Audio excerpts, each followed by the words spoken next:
The Iron Man universe character Riri Williams has been confirmed to be in Black Panther 2 coming up in 2022. Today we're going to look at who the character is, how she's going to fit into Black Panther, and why is she always controversial. Welcome back to Comic Power. I'm your host, Comic Killer 72. Welcome to another episode of The Quick Flip. This is the program where I go over comic book industry news in a short period of time. Please subscribe to this channel and click on the notification button as well. It will remind you when new videos drop. All right, let's get right into it. The fictional biography of the Riri Williams character is that she's a 15-year-old genius from the south side of Chicago. She's named after her father, who's assumed to be deceased, who is Demetrius Williams Sr., so Riri for short. She obtains a full scholarship to M.I.T. is where we pick up with her, where she makes her first appearance in comics in 2016 in the Invincible Iron Man Volume 2, issue number 7, where she's making a lot of noise in her dorm room, and a lot of the other members of the dorm are like, yo, what's up? Why are you making all this noise? And she pretty much tells them to buzz off because she's busy, and she goes back to what she's doing, more clang, clang, clang. So it turns out she's building her first armor in her dorm room from materials that she stole from school. That brings us to controversy number 1, because the detractors of this character says that she's a thief, and that means that she's no good. Well, that's fine. Be consistent with it, because the Scott Lang character in Ant-Man is a thief, and Star-Lord stole and basically did everything as a space pirate before he joined the Guardians of the Galaxy. So I'm going to toss out that fake controversy because justice has not been evenly applied to characters. Her story continues in Invincible Iron Man number 9, where campus security is sent to her dorm room, where it's revealed that she has a full functioning armor,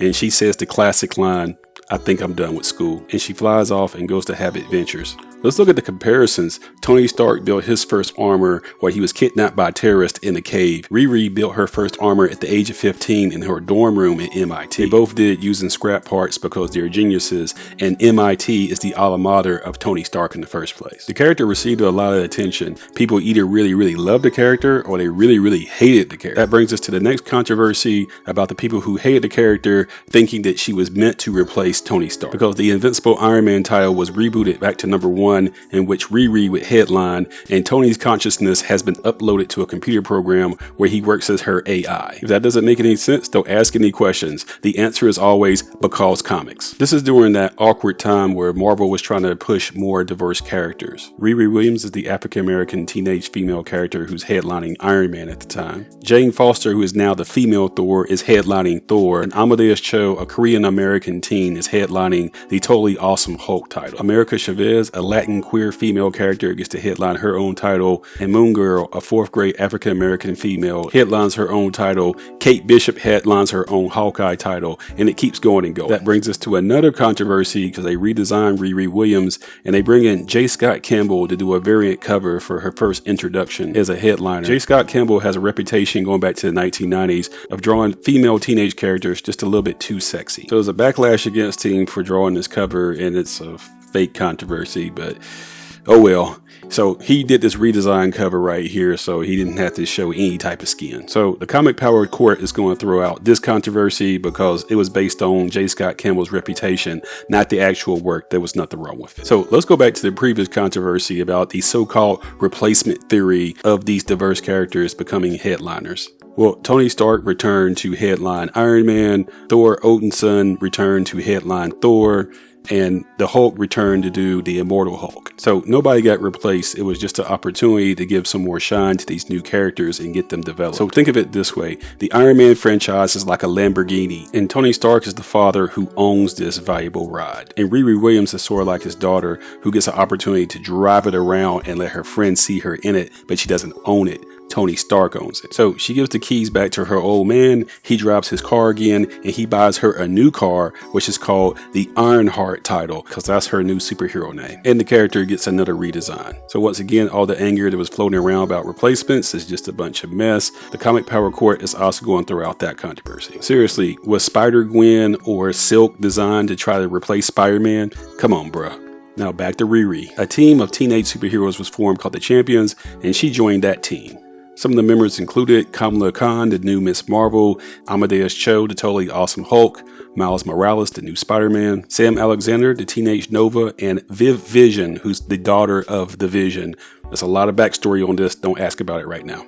And another controversy popped up in this title over the relationship of Vision and Ironheart. Vision is an AI who identifies as female, and she had a romantic attraction to Riri Williams. This story was controversial because some people on the right think that comics are trying to have a gay agenda, and it was controversial to people on the left who felt that the Riri Williams character in her response to Vision was being homophobic. Not the fact that she declined, but the language and the manner and how she declined. For those of you who are on the right who thought this was controversial, there's nothing I can do to help you.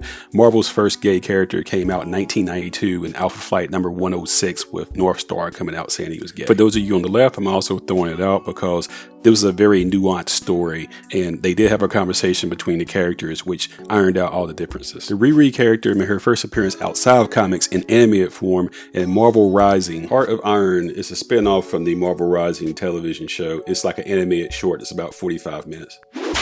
So who gets the credit for the success of the Riri Williams character? Well, that's going to be Brian Michael Bendis, who created the character. He's a middle-aged white man, but he has this flair about being able to create female characters, ethnic characters, teenage characters, and make them feel authentic. For example, he created Jessica Jones in the Alias series. He created Miles Morales as well, which is his most important character. And then he left and went over to DC Comics and created Naomi for them over there. Still, if you're a Riri hater, I don't think you understand the impact of how this character has brought in a new fan base into Marvel Comics, especially young black females. I'm showing you some real cosplay of this character, and young black girls really love this character, and the basic model of Riri is very easy to recreate. Shown here is a model named Dede Howard, who's a Liberian American who really went all out in recreating this. And speaking of all out, the Real School of M.I.T did a recreation video of the Riri Williams story. They did this in 2017, and they used a real life MIT student there named Ayamade. I may be butchering her name. Without any further ado, I'm going to show you this video that they created back in 2017.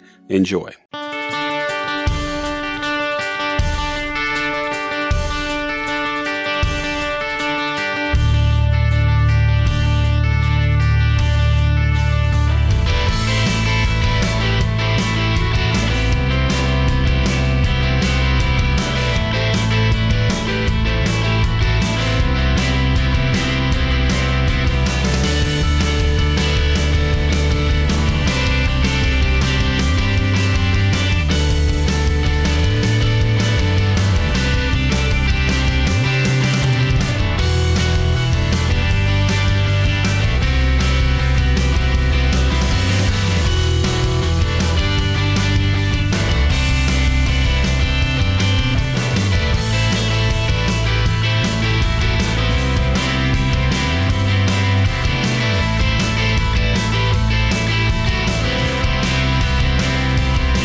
Let me reiterate, this is a real video that MIT actually recreated of the Riri Williams story less than 1 year after the character made her debut. What you see in the background right now is just the students and the faculty who actually worked on it. It does let you know that the character has had a major impact and is a very big deal moving on into the future. So even if you don't like it, she's here to stay, so just get over it. Riri's creator, Brian Michael Bendis, says that the character was inspired by Sky Jackson, who's the star of numerous Disney projects as a child star. So there was a lot of people thinking that they were actually going to cast her to play this character once the character was made into live action, but the role did not go to her. It went to Dominique Thorne. She's not a very well-known actress, but she's been in some very big projects that have been winning Oscars, such as Judas and the Black Messiah and If Beale Street Could Talk. With an acting resume that's so thin, I really don't have that much to comment on, but I know that Marvel always gets it right, so she must have killed it in her audition. So that brings me to my final thought. What do I think that they'll have this character do in Black Panther? Because she's not from Wakanda, she's from Chicago, Illinois. I think we should lower our expectations on it, and I think it's going to be a cameo role in which she's a civilian and not yet Ironheart doing all the crazy stuff you see in the comics. Here's what I think will happen. Do you remember in Black Panther Part 1 at the end of the movie where they had the Wakanda outreach program? My guess is that young Riri will be attending a charter school in Chicago that was financed by the Wakanda program. And Princess Shuri will show up to inspect this new school in Chicago and give a demonstration to its new students. And this will inspire Riri to go do some great things in the future, such as build that Iron Man suit at MIT when she attends there. So remember that Marvel is giving Ironheart her own Disney Plus show in the future. So all the super punching, flying, and all that great superhero stuff is going to happen there. And Black Panther 2, I think they're just going to introduce the character as a civilian. So tell me, what do you think? Do you love the Ironheart character? Do you hate the Ironheart character? Explain either one in the comment section. Are you looking forward to seeing what she's going to do in Black Panther 2? Do you think I'm right? Is this going to be a very small cameo? And are you excited for her upcoming Disney Plus show in the future?